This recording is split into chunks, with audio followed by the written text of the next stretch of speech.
Hello Essence Shots family. Today I am talking in Kannada. ಹೇಗಿದ್ದೀರಪ್ಪ ಎಲ್ಲರೂ?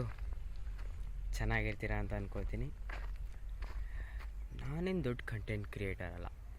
ಏನಪ್ಪ ಇವನು bag ಹಾಕ್ಕೊಂಡು ಹ್ಯಾಟ್ ಹಾಕ್ಕೊಂಡು ಹೊರಗಡೆ ಎಲ್ಲೋ ತಿರುಗ್ತಾ ಇದ್ದಾನೆ, ಏನಾದರೂ ಇವನ ಹತ್ರ ಇರ್ಬೋದಾ, ಏನು ಇವನು ಎಲ್ಲರ ಥರನೂ ವ್ಲಾಗ್ ಮಾಡ್ತಾಯಿದ್ದಾನೆ ಅಂದ್ಕೊತೀರಾ?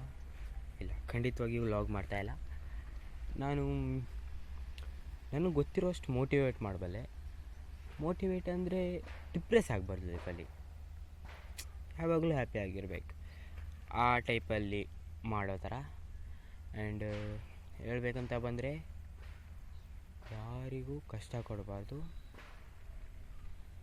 ಸೊ ಯಾರಿಗೂ ಹಾರ್ಮ್ಫುಲ್ ಆಗಿರಬಾರ್ದು ಅನ್ನೋ ಥರ ಮೋಟಿವೇಟ್ ಮಾಡಬೇಕು. ಮತ್ತು ನನಗೂ ಏನೇನು ಗೊತ್ತಿರುತ್ತೆ ನಾಲೆಡ್ಜ್, ನಾನು ಏನು ಗೇನ್ ಮಾಡ್ಕೊಂಡಿದ್ದೀನಿ ಅದನ್ನು ಶೇರ್ ಮಾಡ್ಕೊಳ್ಬಲ್ಲೆ. ನನ್ನ ಮುಖ ಚೆನ್ನಾಗಿ ಕಾಣಿಸ್ತಾ ಇಲ್ಲ ಇರ್ಬೋದು, ಪರವಾಗಿಲ್ಲ, ಮುಖ ಇಟ್ಕೊಂಡು ಏನು ಮಾಡ್ತೀರಾ, ನಿಮಗೆ ಬೇಕಾಗಿರೋದು motivation. I will do that. And ನಾನು ಜಾಸ್ತಿ ಏನು ಹೇಳಬೇಕು ಅಂತ ಬರ್ತೀನಿ ಅಂದರೆ, ನೀವು ಯಾಕೆ ಡಿಸಿಪ್ಲಿನ್ ಆಗಿರ್ಬೇಕು ಲೈಫಲ್ಲಿ. ನಾನು ಡಿಸಿಪ್ಲಿನ್ ಆಗಿದ್ದೀನ ನಿಮಗೆ ಹೇಳೋ, ನಾನು ಡಿಸಿಪ್ಲಿನ್ ಆಗಿದ್ದೀನ? ಇಲ್ಲ, ನಾನು ಡಿಸಿಪ್ಲಿನ್ ಆಗಿಲ್ಲ. ನಾನು ನಿಮ್ಮ ಜೊತೆನೇ ಕ್ಯಾರಿ ಆಗ್ತೀನಿ. ಇನ್ನು ನೋಡೋರಿಗೆ ಹೇಳೋದೊಂದೇ, ನೀವು ಎಷ್ಟು ಡಿಸಿಪ್ಲಿನ್ ಆಗಿರ್ತೀರೋ ಅಷ್ಟು ಒಳ್ಳೆಯದು. ನೀವು ಯಾವುದೇ ವಿಷಯ ಮಾಡಿ ಡಿಸಿಪ್ಲಿನ್ ಮೇಂಟೈನ್ ಮಾಡಿ, ತುಂಬ ಒಳ್ಳೆಯದು. ಆ್ಯಂಡ್ ಇವತ್ತಿನ ಫ್ಯಾಕ್ಟ್ ಬಂದರೆ,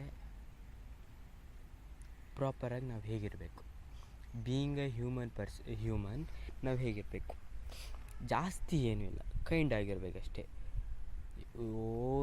ಯಾರಿಗೂ ಆಕ್ಸಿಡೆಂಟ್ ಆಯಿತು, ನೀರು ಕೊಡೋಕ್ಕಾಗಿಲ್ಲ, ನೀರು ಕೊಡಲೇಬೇಕಿತ್ತು, ಅಲ್ಲಿ ಯಾವುದೋ ನಾಯಿ ಪೆಟ್ಟಾಗಿತ್ತು, ನಮ್ಮ ರಿಲೇಷನಿಗೆ ಒಬ್ರಿಗೆ ಹೆಲ್ಪ್ ಮಾಡಬೇಕಿತ್ತು, ಇದು ಕೈಂಡ್ನೆಸ್ ಅಲ್ಲ.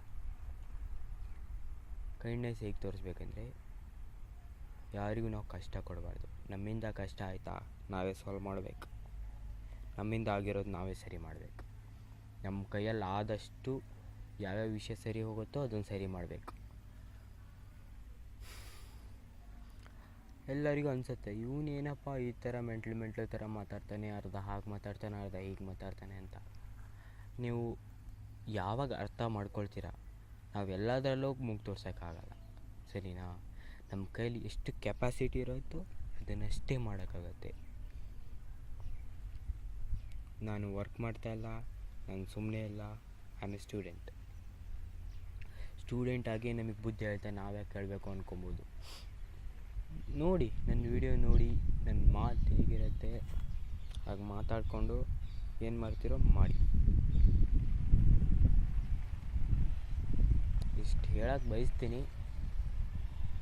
ಇನ್ನೊಂದು ಲೆಸನ್, ಯಾವತ್ತೂ ಯಾರ ಹತ್ರನೂ ಸಾಲ ತೊಗೋಬೇಡಿ. ಗೊತ್ತು ಆಗದೇ ಇರೋ ಕೆಲಸ ಅಂತ, ಸಾಲ ತೊಗೊಂಡ್ರೆ ಹೇಗಾಗತ್ತೆ ಅಂತ ನನಗೆ ಗೊತ್ತು. ಸಾಲನ ಹೇಗೆ ಕಮ್ಮಿ ಮಾಡೋದಂತ ನೆಕ್ಸ್ಟ್ ವೀಡಿಯೋದಲ್ಲಿ ಹೇಳ್ತೀನಿ. Thank you for watching. ಎಷ್ಟು ಜನ ನೋಡ್ತಿದ್ದೀರಾ ಅಷ್ಟೇ ನಮ್ಮ ದೇವರು. ಜೈ ಶ್ರೀರಾಮ್.